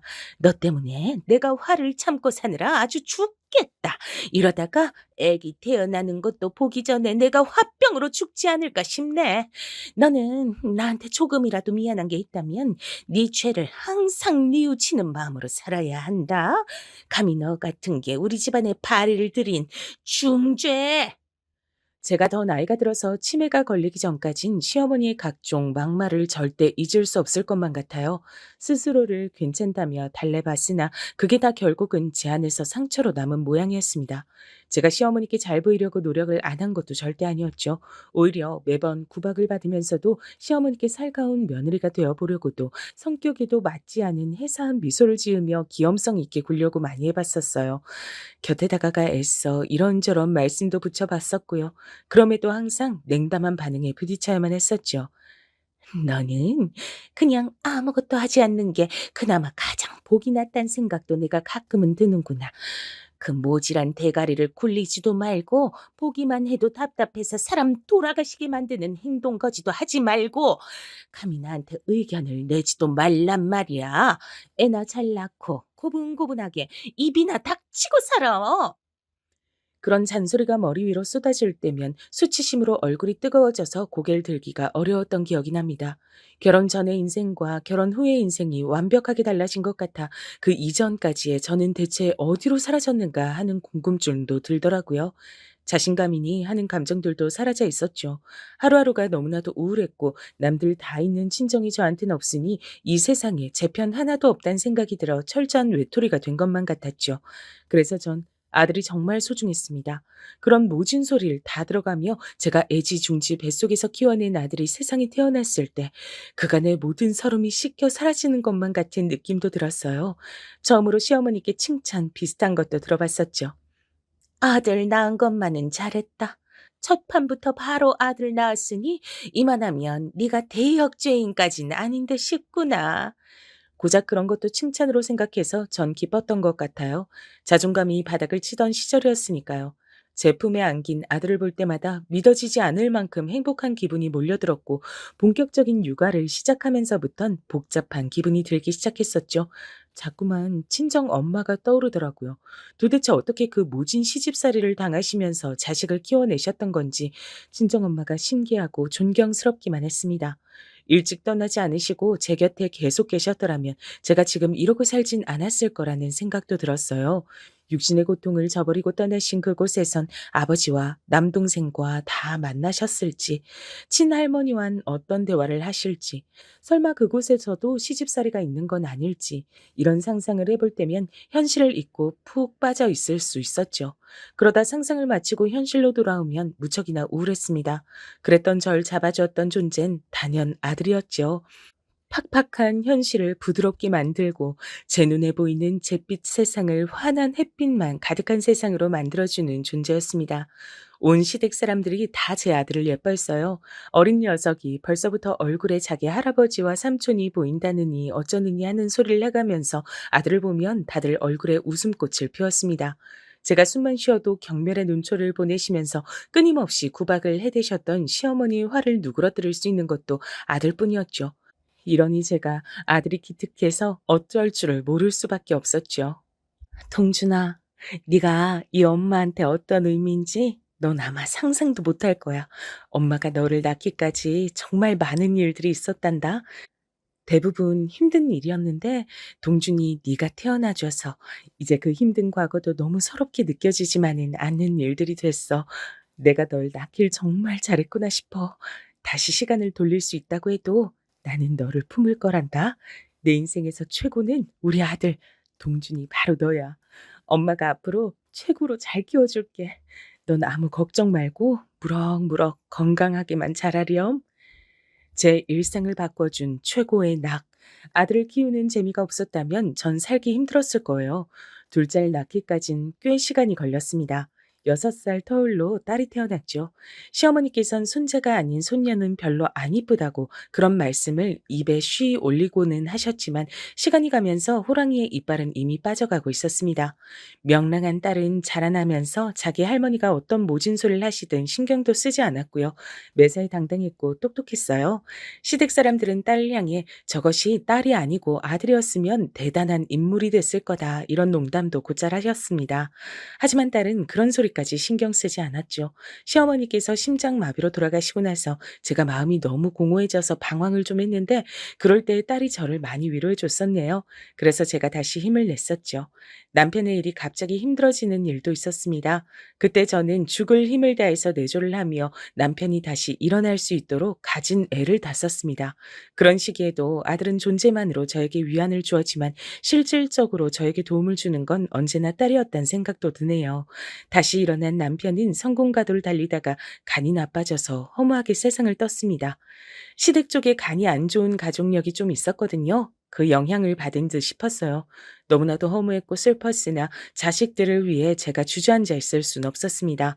저는 한 사람의 아내이기 이전에 두 자식들의 엄마였으니까요. 남편이 남기고 간 재산을 저는 스스로 믿을 수 없을 정도로 현명하게 관리했어요.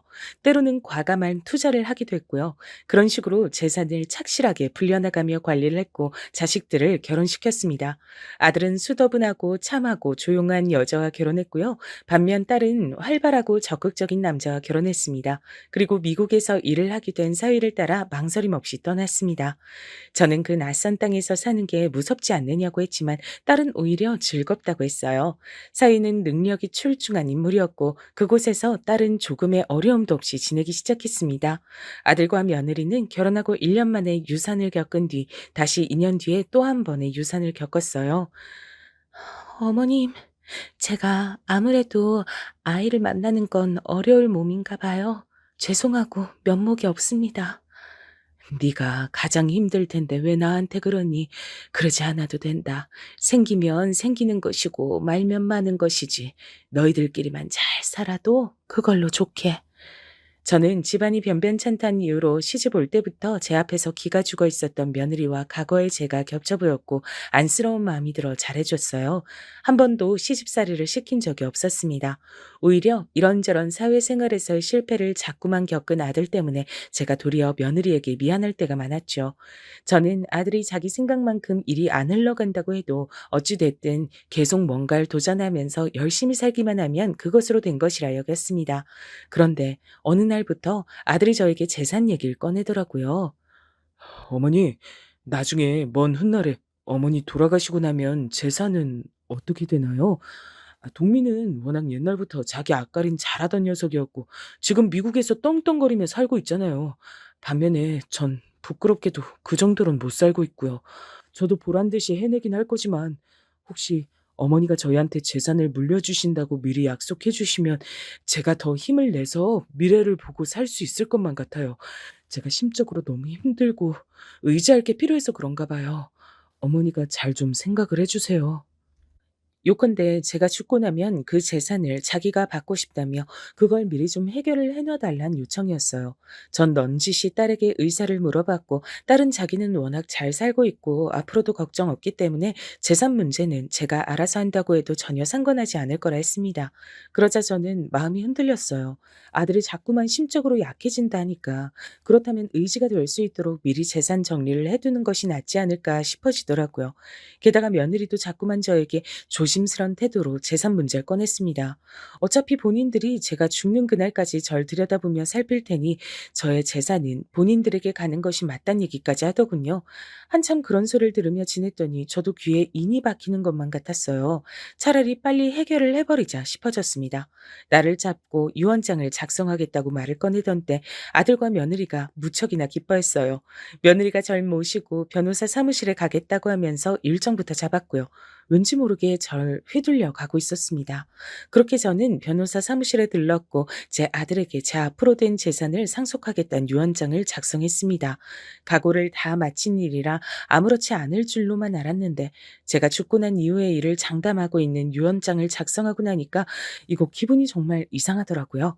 하지만 어차피 저는 기대 수명대로라면 아들과 며느리보다 한참 일찍 죽어 이 세상을 떠날 몸, 괜히 미련을 남겨두지 말고 아들 부부가 조금은 편한 마음으로 지낼 수 있도록 하는 편이 나은 것이라며 스스로를 다독였습니다. 도장을 가방 안에 집어넣을 무렵 며느리가 눈물을 훔쳤습니다. "얘, 너는 왜 눈물을 보이고 그러니? 울지 마라." "너무 감사해서 그래요. 어머님, 감사한 마음으로 그 이랑 저 앞으로 인생 더 열심히 살겠습니다. 약속드릴게요." 당연히 그래야지. 한 번뿐인 게 인생이다. 재산 상속이고 뭐고 이런 것과 상관없이 너희들의 인생을 보람차게 잘 꾸려갔으면 좋겠다. 네, 꼭 그렇게 할 거예요. 어머님, 죄송하고 감사합니다. 순하디 순한 며느리의 눈물 젖은 얼굴을 보며 제가 마음이 약간 놓였던 것 같아요. 제 아들이 어쨌든 간 이렇듯 착한 인물을 만나 결혼한 것은 잘한 일이라고 새삼 그런 생각을 했고요. 변호사 사무실을 나섰는데 긴장이 풀리기라도 했던 모양인지 머리가 살짝 아파왔습니다. 원래 며느리가 밥을 같이 먹자 그랬는데 도저히 그럴 기분이 아니라 그냥 어디 식당 가지 말고 여기 근처 커피숍이나 잠시 들려자 그랬어요. 그러자 며느리도 자기도 마침 배가 별로 안 고팠고 오후에 급한 일정이 있기도 해서 오히려 저에게 잘 됐다고 하면서 바로 옆에 있는 커피숍으로 앞장서더군요. 창가에 앉아 커피 한 잔씩을 마셨습니다. 며느리가 제잘거리면서 저한테 이런저런 소리를 떠들었는데 제가 머리가 맑지 못해 사실 이야기를 거의 못 들었어요. 적당히 그냥 대꾸만 해준 뒤 이만 가자 그랬습니다. 가만히 생각해 보니까 제가 며칠 전에서부터 열감기가 조금 있어가지고 병원에서 약 처방을 받았었는데 그걸 받아놓고서 깜빡하고 안 먹다 오늘 생각나서 갑자기 먹었더니 그 약이 효능 때문에 머리가 조금 맑지 못한 것인가 싶었죠. 집에 가서 잠이나 한숨 자는 게 낫겠더군요. 이만 가자고 하니 며느리가 숨길 수 없이 무척 반색을 하며 자리에서 일어났습니다. 며느리가 변호사 사무실 뒤편에 주차한 차를 가지러 갔고요. 저는 더 앉아있기보단 그냥 바람이나 쐬고 있는 게 나을 것 같아 커피숍 앞에 서 있었습니다. 그런데 그때 정말 이상한 일이 벌어졌던 거예요. 그 근처에 택시 기사님들이 애용하시는 것으로 보이는 기사 식당 같은 게 있었거든요. 그쪽에서부터 어떤 택시 기사 한 분이 절 향해 달려오셨습니다. 어르신, 혹시 여기 카페에 같이 계셨던 분 어르신의 며느님입니까? 예? 제 며느리가 맞긴 한데요. 혹시 제 며느리를 아시나요? 지금 차를 빼러 갔기 때문에 금방 이 앞으로 올 거예요. 저는 순간적으로 이 택시 기사님이 제 며느리를 아는 사람이라 저에게 그런 질문을 하시는 것이라고만 판단 내렸습니다. 그래서 얼떨결에 그런 대답을 하고 말았는데 삽시간에 택시 기사님이 안색이 어둡게 변하는 겁니다. 어르신, 지금 제 말이 이상하게 들릴 겁니다. 하지만 꼭 들어주셔야 해요. 아까 제가 얼핏 보니까 변호사 사무실 쪽에서 나온 것 같던데 재산 문제라도 정리를 하셨나 보죠? 그게 맞으시다면 부디 저와 어디 좀 가주셔야겠습니다. 대관절, 그게 무슨 말씀이세요? 아니, 제가 오늘 감기약을 잘못 먹어서 그런가 이상한 소리가 그래서 들리나 싶네. 기사님, 저한테 무슨 소리를 하시는 거예요? 제가 어르신의 아들 며느리에 대한 비밀을 알고 있어서 이러는 겁니다. 더 이상 절대 지나치지 못하겠고 어르신께 꼭 알려드려야 할 것 같아서 저도 제 딴엔 지금 결단을 내리고 말씀드리는 거예요. 어르신 속는 셈치고 저와 어디 좀 가주세요. 전혀 예상하지 못한 뜻밖의 상황이 놓이니까 이거 정말 어떻게 해야 할지 갈피를 못 잡겠더군요. 이걸 어쩌나 싶었던 그때 며느리가 모는 차가 이쪽으로 오르고 머리를 들이미는 것이 보였습니다. 저는 하는 수 없이 죄송합니다라는 인사를 택시 기사님께 남기고 떠날 요량이었어요. 그런데 그 순간 정말 놀랍게도 택시 기사님의 얼굴에서 돌아가신 친정 아버지가 얼핏 보이는 거예요. 제가 워낙 어릴 적에 돌아가신 분이라 기억 속에서 자주 꺼내보지도 못하는 분위기였건만 제가 이날 이때까지 살면서 단 한 번도 누군가를 보며 떠올린 적이 없던 분이시건만 어떻게 그 순간에 그 택시기사님의 얼굴에서 제가 친정아버지를 떠올려냈단 말입니까? 아주 이상한 일이란 생각이 들어 저도 모르게 택시기사님을 향해 입에서 준비했던 죄송합니다란 말 대신 다른 말을 꺼내고 말았습니다. 알겠습니다. 제가 기사님 말씀대로 어디 한번 속는 셈 치고 그렇게 따라 볼게요. 제가 말을 뱉고도 놀라 심장이 막 두근거렸죠. 그러자 택시기사님께선 절 향해 고개를 끄덕여 주셨고 식당의 주차장 쪽으로 달려가셨어요. 저는 제 앞에 멈춰선 차를 타지 않고 운전대를 잡은 며느리를 향해 말을 했습니다.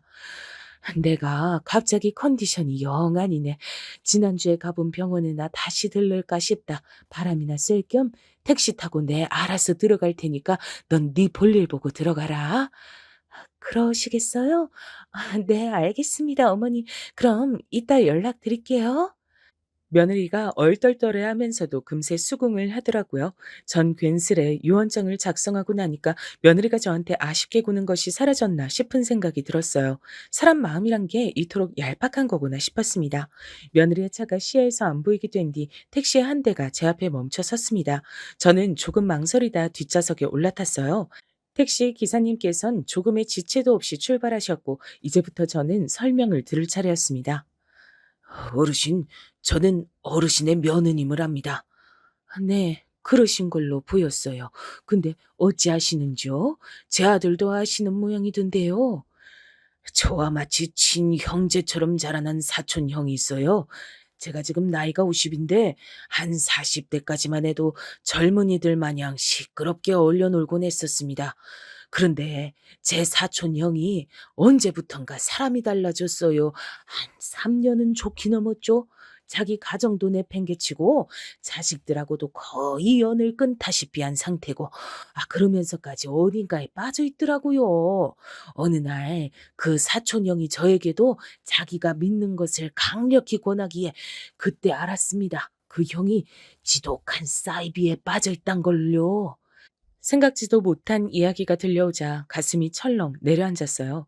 제 아들 며느리 부부의 이야기를 들어야 하는데 택시 기사님의 사촌 형 이야기가 들려왔다는 것은 필시 인과관계가 있기 때문이었죠. 그렇단 말은 제 아들과 며느리가 그쪽에 관련돼 있단 소리였습니다. 그것을 눈치채고 제가 안색이 파리하게 질리자 택시 기사님이 안타깝다는 듯 고개를 젓고 혀를 끌끈 찬 뒤에 말씀을 이으셨죠. 멀쩡했던 사람도 그런 것에 빠지면 완전 다른 사람이 돼버리더라고요. 전 당시에 그토록 심각한 사이비인 줄도 모르고 반쯤은 호기심으로 사촌 형을 따라 나섰습니다. 그들이 모여서 자기들이 신이라 부른 존재를 추앙하는 장소가 있더라고요. 장소는 협소한 편이었고 그곳에 모인 사람들의 광기는 장난이 아니었어요. 대단하더라고요. 어떤 사람들은 자신의 신념을 입증하기 위해서 손가락 하나도 잘라 바친 상태였습니다. 광기에 사로잡힌 그곳의 열기에 저도 모르게 휩쓸려 갔죠. 사람의 심리를 아주 교묘하게 이용하는 곳이었어요.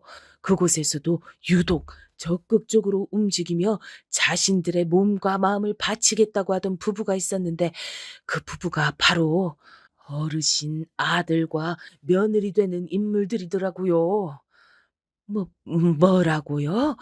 제 아들이, 제 며느리가 그런 것에 빠져 있단 말입니까? 기사님, 그거 확실한 얘기예요?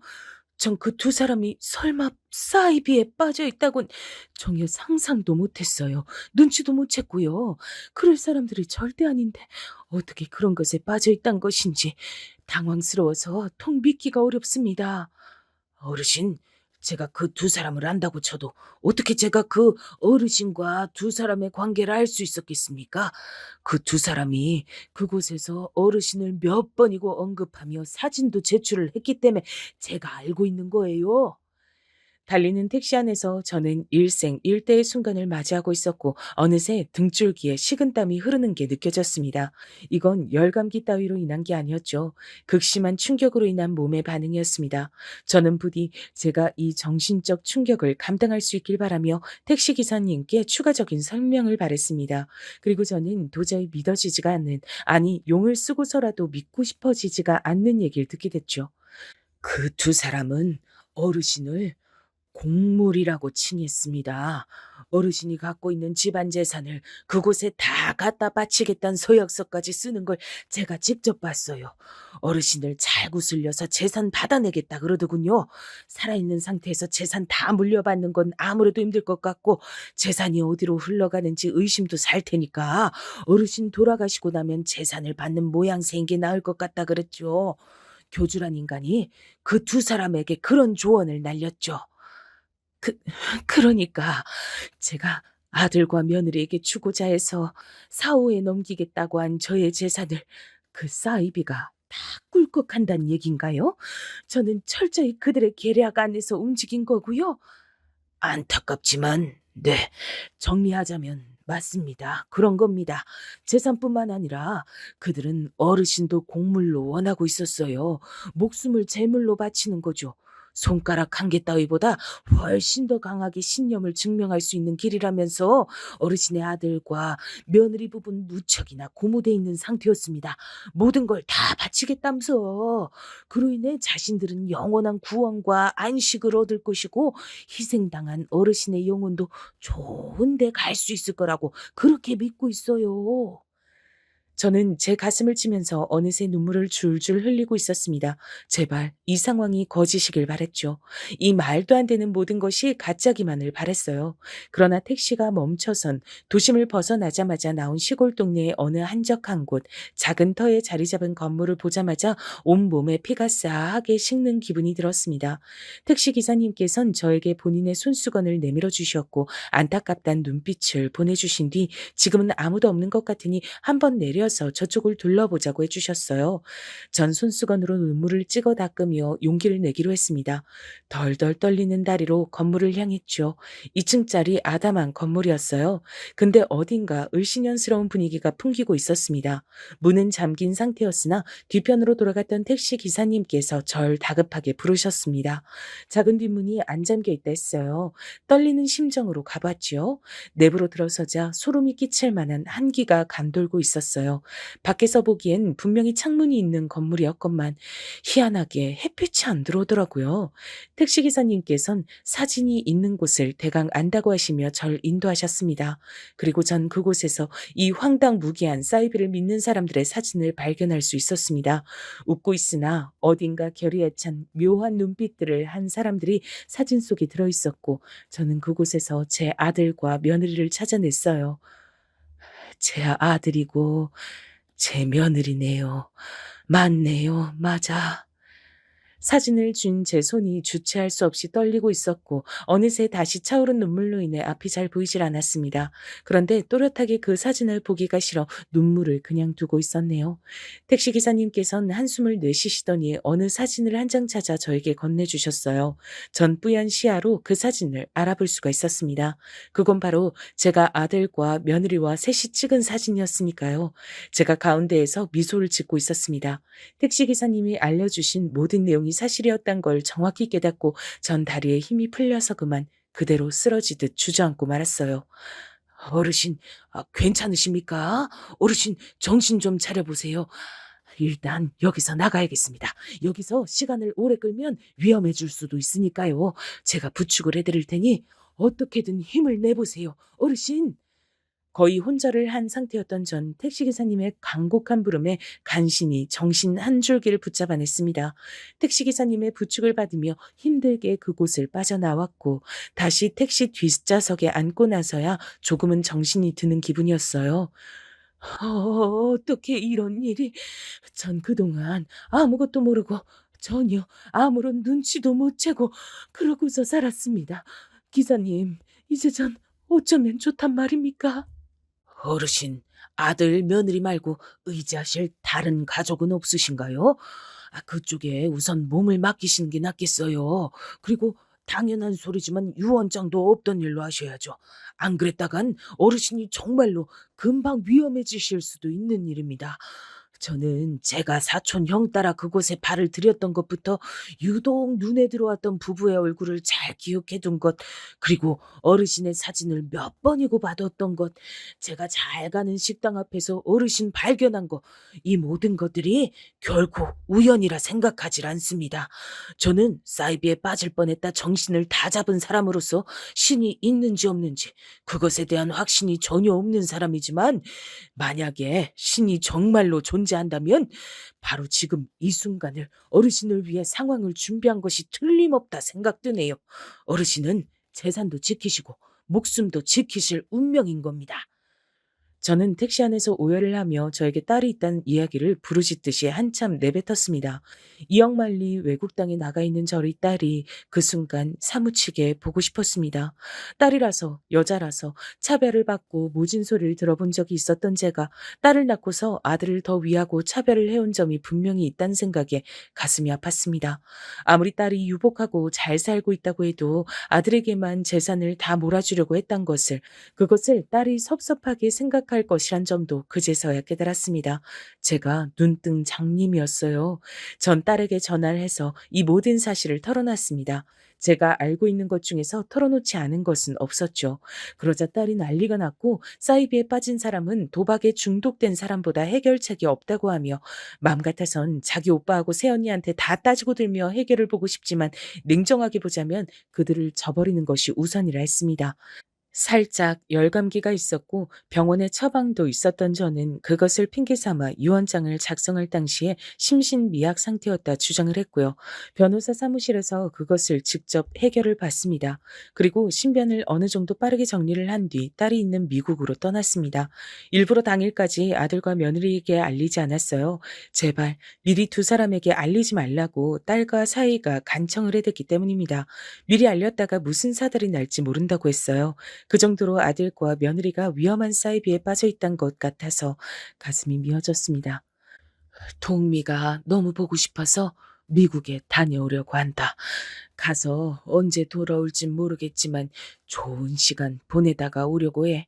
그리고 재산 문제는 아무리 생각해도 내가 너무 섣불리 유언장을 작성한 것 같아서 그건 없던 일로 하기로 했다. 내가 아직 건강하고 튼튼하잖니? 다음에 나중에 재산 얘기 나눠도 늦지 않아. 그때 가서 다시 얘기하자꾸나. 네? 어머니, 그게 다 무슨 말씀이세요? 동미한테 가신다는 건 그렇다 치겠는데요. 돌아가시면 저한테 재산 다 주시기로 했잖아요. 그래놓고 왜 말씀을 바꾸시는 건데요? 어머님, 이러시는 건 아니죠. 저희는 어머니만 철석같이 믿고 다 준비를 해뒀는데 이러시면 저희가 뭐가 돼요? 어차피 내가 죽고 난 뒤에야 너희들이 그 재산 받을 거였는데 지금 왜 이렇게들 날린 거니? 혹시 무슨 문제라도 있어? 내가 유언장 작성하고 나서 일찍 죽을 거라고 확신들이라도 했던 거야? 그래? 대체 무슨 준비를 했단 건데? 제가 따지고 들자 아들과 며느리는 꿀먹은 벙어리가 되어 아무 말도 못했습니다. 어둡게 변한 낯빛들이 볼만하더군요. 완전히 한 방 먹었단 표정들이었어요. 저는 찢어질 것 같은 가슴을 안고 미국행 비행기에 몸을 실었습니다. 하늘을 날면서 택시기사님과 나누었던 마지막 대화가 생각나더군요. 기사님의 사촌 형은 그래서 아직도 그곳을 못 빠져나왔나요? 예. 그러니까 제가 그쪽에 신경을 못 끄고 촉각을 기울이며 지내고 있는 거죠. 제 사촌 형도 그렇고 어르신의 아들, 며느리 부부 두 사람도 그렇고 쉽사리 빠져나오기가 쉽지 않은 것 같습니다. 이래서 사이비가 지독하고 무서운 것인가 봐요. 사람 정신을 갉아먹으니까요. 어르신, 제가 듣기론 그 두 사람은 세 번의 유산을 겪고 난 고통 때문에 사이비에 빠지게 된 것 같았습니다. 그 아픔을 다른 걸로 덮어버리려고 하다가 여기까지 온 모양이에요. 그러니 쉽진 않을 겁니다. 정신 차리는 기적이 일어나길 바라면서 기다리는 수밖에요.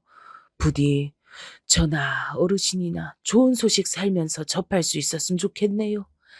저는 아들과 며느리가 두 번 유산을 겪은 것으로만 알고 있었는데 알고 보니 제가 모르던 한 번의 유산이 또 있었던 모양이더라고요. 마음이 무거웠습니다. 절 구해주신 택시기사님께 거듭 감사의 인사를 전하면서 전 속으로 돌아가신 제 친정 부모님께도 감사의 인사를 올렸어요. 왠지 그분들이 하늘에서 절 지켜주신 것 같다는 기분이 들었거든요. 전 무사히 딸과 사이가 지내는 곳으로 와서 심신의 요양을 거치며 평안한 일상을 보냈습니다. 그러는 동안에 한국에선 상황이 복잡하게 돌아간 것인지 아들과 며느리가 별거에 들어갔다는 얘기가 들려왔어요. 이게 다 저 때문이라고, 제가 재산을 안 줘서 그렇게 된 거라고 아들이 절 원망했습니다. 그러자 딸이 머리끝까지 화가 나서 아들에게 전부 다 따지고 들었어요. 저희가 그 사이비를 눈치챘다는 사실도 밝혔고요. 그러자 아들은 많이 놀랐는지 아무 말도 잊지 않았고 그 이후로 연락도 없었습니다. 이런저런 이야기가 간혹 들려오긴 하지만 전 되도록 신경을 내려놓고 살려고 해요. 그것이 맞는 것 같더라고요. 무거운 마음은 제가 지고 가야 할 짐이겠지요. 눈부신 햇살이 가득한 어느 고풍스러운 단독 주택의 창가 자리에서 제 이야기를 써내려가 봤습니다.